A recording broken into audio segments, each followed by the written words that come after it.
बात करते हैं उन 6 निशानियों की जिससे पता चलता है कि आपके गुर्दे नॉर्मल फंक्शन नहीं कर रहे हैं। ये गुर्दों के मुतालिक एक डिटेल्ड वीडियो बनने जा रही है जिसमें उन बातों को मैं फोकस करूँगा जो आपके गुर्दे ख़राब कर रहे हैं और उन चीज़ों को अवॉइड करूँगा जिसके आपको कोई फ़ायदा ना हो और सिर्फ़ उन चीज़ों को फोकस करूँगा जो आपके लिए ज़रूरी है। गुर्दे ख़राब होने की वजूहात क्या हैं और सेहतमंद गुर्दे रहने के लिए आपको कौन सी खुराक खानी चाहिए और कौन सी खुराक अवॉइड करनी चाहिए, और ऐसे 6 निशानियों की बात करेंगे जो गुर्दे ख़राब होने से पहले वो निशानियां आप में मौजूद होंगे और दिखाई देंगे। गुर्दों में टोटल 10 लाख से लेकर 15 लाख तक छोटे छोटे फिल्टर्स लगे होते हैं जो खून को फिल्टर करते हैं। गुर्दों में और गाड़ी के एक इंजन में मेन फ़र्क ये है कि गुर्दे फिल्ट्रेशन के दौरान बदन से जहरीले मादों को निकाल तो देते हैं, इसके साथ साथ फिल्ट्रेशन के दौरान जो चीज़ें यानी जो फिल्टर करते हैं उन चीज़ों को दोबारा रिसाइकल यानी बदन का जुज़ बनाने में भी मदद देते हैं। गुर्दों की अगर ये कॉम्प्लेक्स सिस्टम अगर इफ़ेक्ट हो जाए तो बॉडी में इन अच्छे प्रोटीन्स की कमी हो जाती है और बहुत से टॉक्सिक मवाद जो है वो बदन में फ़्लो कर जाते हैं और ये पूरे बॉडी में फैल जाते हैं जो कि बॉडी में जिस्म में बहुत ज़्यादा तबाही मचा देते हैं।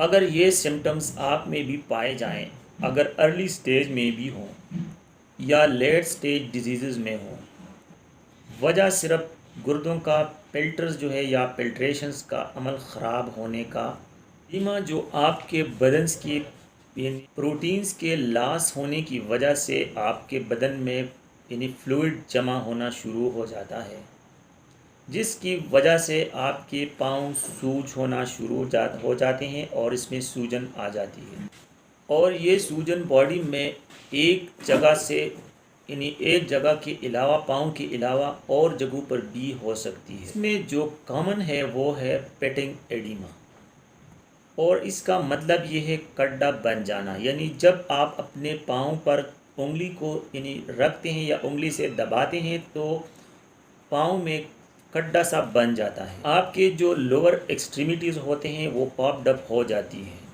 यानी जब आप इसको उंगली से टच करते हैं तो वहाँ पे गड्ढा बन जाता है। इसके अलावा आंखों के नीचे भी एडिमा हो सकता है जिसमें पफी सोलन बेग्स बन जाते हैं और ये उन टॉक्सिक कंपाउंड्स की वजह से हो सकता है जो आपके बॉडी से गुर्दे की ख़राब होने की वजह से निकल नहीं पाते और बदन में ये बेग फ्लो कर जाते हैं। इसके अलावा जिसकी वजह से आपके सर पर छोटे छोटे सफ़ेद स्पॉट्स बन जाते हैं, इसकी वजह यह है कि यूरिक एसिड आपकी बॉडी से बाहर नहीं निकल सकते और वो आपके स्किन के ज़रिए बाहर आ जाते हैं। दूसरी बड़ी वजह है हाई ब्लड प्रेशर, जिसकी वजह से खून का प्रेशर यानी इस विसल्स में खून की नालियों में बहुत तेज़ी से दौड़ता है और इसकी मिसाल पानी के उस पाइप का पानी यानी पाइप का जो मुंह है उसको अगर आप बंद कर देते हैं तो प्रेशर यानी पानी का जो प्रेशर है वो बहाव बहुत ज़्यादा हो जाता है।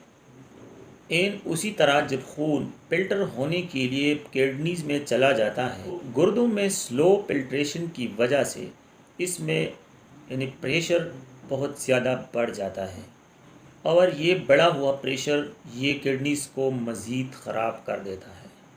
जिस तरह घरों में वाटर फिल्टर्स लगे होते हैं, अगर अचानक उस फिल्टर में किसी वजह से यानी बहुत ज़्यादा पानी आ जाए, बहुत प्रेशर के साथ पानी आ जाए तो ये फिल्टर भी इसी तरह ख़राब हो जाएगा।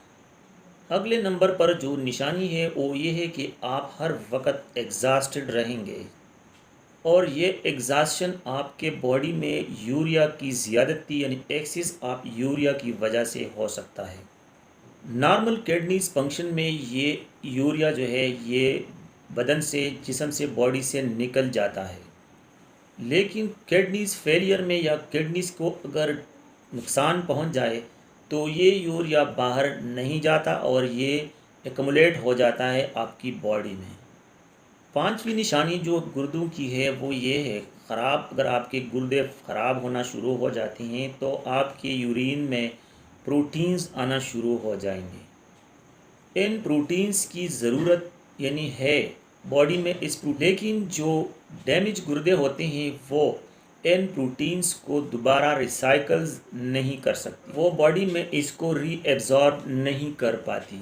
ये एक्सिस ऑफ प्रोटीन जो है ये पेशाब के ज़रिए पेशाब के साथ बाहर निकलना शुरू हो जाते हैं और यूरिन में प्रोटीन्स का आना ये एक ख़तरनाक और डेंजर इंडिकेटर है जिससे डॉक्टर्स आपके किडनी फंक्शंस को देखते हैं और आपके डॉक्टर्स आपके रीनल डैमेज को डायग्नोस कर देते हैं। और नंबर 6 जो निशानी है वो ये है कि आपकी बॉडी यानी कमज़ोर या एबनॉर्मल गुर्दों में एसिडिक हो जाती है और ये अमोनिया की मकदार इम्बैलेंस हो जाती है। इससे अमोनिया बदन में जो अमोनिया की लेवल है वो इम्बैलेंस हो जाती है। अमोनिया बॉडी में एज ए बफर काम करती है, उस एसिड्स के लिए ये एज ए बफर काम करती है और जो डिस्टर्ब किडनीज होती है वो उस एसिड को न्यूट्रलाइज नहीं कर पाती। आपकी बॉडी का एसिडिक हो जाना इसकी एक और वजह है हाई शुगर लेवल। अगर आपका शुगर हाई लेवल पे है तो भी ये न्यूट्रलाइज नहीं होगा और आपकी बॉडी में इंसुलिन के लेवल कम हो जाने की वजह से आपकी बॉडी यानी एसिडिक हो जाती है। अगर आप इस इंसुलिन की मकदार का ख्याल ना रखें तो एक ख़तरनाक प्रोसेस जिसे यानी कीटो एसिडोसिस कहा जाता है वो प्रोसेस शुरू हो जाती है और इस कीटो एसिडोसिस की वजह से आपका वेट लॉस शुरू हो जाता है और आपका वज़न फौरी तौर पर कम हो। लेकिन ये कीटोसिस जो है वो इस कीटोसिस से डिफरेंट है, यानी जो फैट लॉस के लिए किया जाता है। यानी इस कीटोसिस को आप नॉर्मल ब्रेकडाउन ऑफ प्रोटीन्स भी कह सकते हैं और इस ब्रेकडाउन ऑफ फैट्स की वजह से आपका वेट बहुत तेज़ी से नीचे आना शुरू हो जाता है और वेट लॉस हो जाता है। अब उन प्राइमरी वजूहात काजेज़ की तरफ बढ़ते हैं जो आपके किडनीज़ को फेल करने का सबब बनती है। पहली काज जो है वो ये है कि आपके ब्लड में शुगर का लेवल बहुत ज़्यादा हो जाना। यानी अगर आपके ब्लड में बहुत ज़्यादा शुगर है, मकदार बहुत ज़्यादा है, तो ये गुर्दों से रगड़ती हुई गुर्दों के फिल्टर से ये रगड़ खाती हुई गुज़रती है और कंसंट्रेटेड हो जाती है जिसकी वजह से फिल्टर्स ख़राब हो जाते हैं और खून की जो नालियां हैं उसको बहुत ज़्यादा नुकसान पहुंचाती है। शुगर 4 तरह की बॉडी टिश्यूज़ को ख़राब करती है। किडनीज़ जिसकी हम बात कर रहे हैं, आँखें, नर्वस सिस्टम और ब्लड वेसल्स। ब्लड वेसल्स यानी खून की नालियाँ। आम तौर पर जो शुगर का मकदार होना चाहिए ये है 80 mg पर डेसीलीटर और इस 80 mg पर डेसीलीटर का मतलब है 4 ग्राम शुगर जो कि 1 टीस्पून बनता है और ये हम तकरीबन 7 टीस्पून हम अपने खाने में, आप एक नॉर्मल इंसान के पैटर्न को यानी ऑब्ज़र्व करें तो ये तकरीबन राउंड अबाउट 15 यानी 15 टीस्पून तक पहुंच जाती है और या तकरीबन इससे भी ज़्यादा बनती है।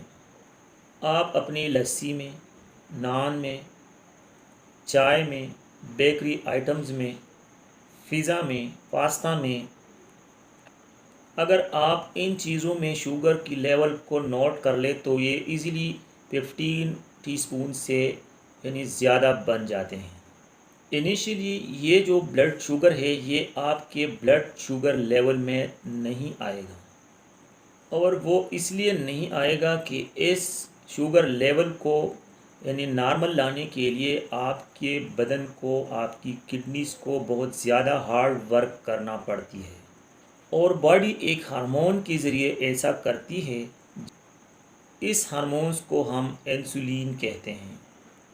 उस इंसुलिन को बहुत ज़्यादा हार्ड वर्क करना पड़ता है, जिसकी वजह से आपका बदन एग्जॉस्टेड हो जाता है, जिसकी वजह से आप रेस्टलेस हो जाते हैं।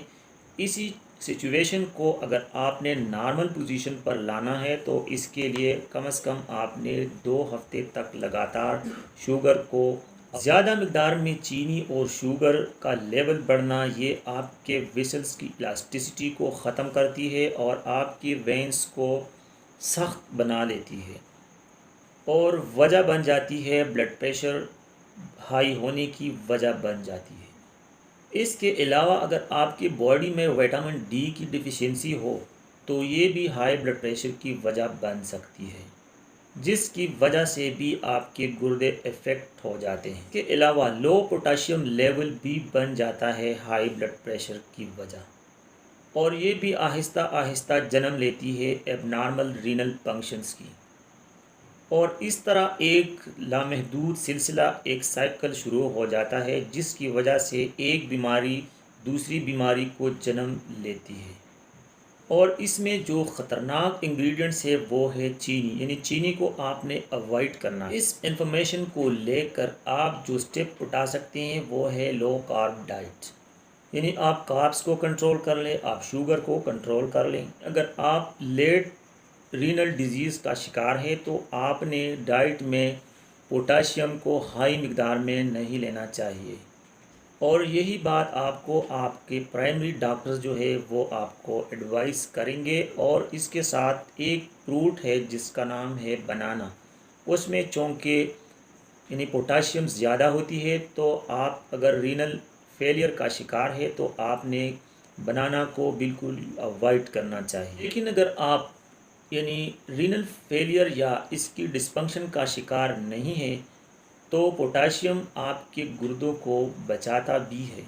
इसके अलावा मैं और 2 चीज़ों को भी मेंशन करूंगा, जिसमें एक है लो विटामिन डी लेवल।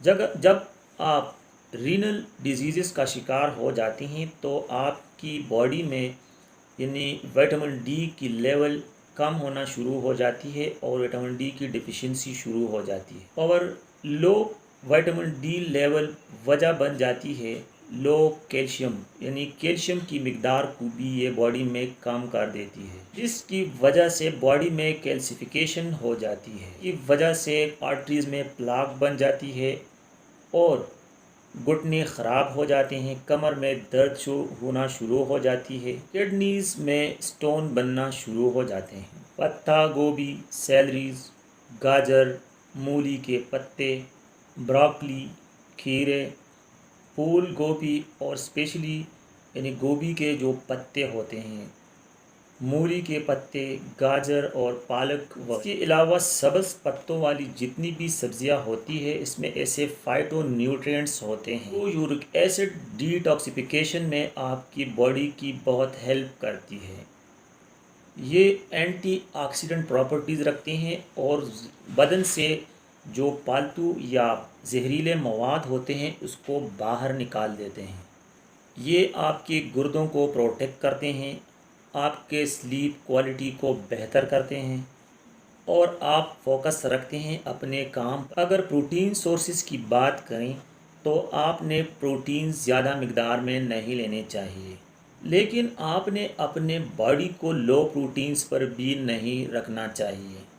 यानी अगर आप मॉडरेशन में चलते हैं तो आपने 50 से लेकर 150 mg तक प्रोटीन्स इस्तेमाल करना चाहिए। आप फ़िश यूज़ कर सकते हैं, आप सी फूड्स इस्तेमाल कर सकते हैं, आप चिकन खा सकते हैं और आप अंडे की जो वाइट हिस्सा होता है वो आप खा सकते हैं। आपको बचना है सिंथेटिक फूड्स से, आपको ऑर्गेनिक सोर्सेज की तरफ जाना है, आपको अच्छा और साफ़ सुथरा खाना खाना चाहिए। Refined oils, refined cereals, refined grains और रिफाइंड चीज़ों से आपने अपने आप को बचाना है। देखिए, आपके किडनीज़ को बहुत ज़्यादा वर्क करना पड़ता है, जिसकी वजह से आप एग्जॉस्टेड हो जाते हैं। उन ड्रग्स की वजह से और उन पेस्टिसाइड्स की वजह से जो आप इस्तेमाल करते हैं उनको बाहर निकालने के लिए। दोस्तों, इस वीडियो में बस इतना ही। अपना ख्याल रखें। चैनल्स पर आने का बहुत बहुत शुक्रिया। आप लोग चैनल पर नए हैं तो चैनल को सब्सक्राइब ज़रूर कर लें ताकि इस तरह की वीडियो आपको मिलती रहे। शुक्रिया।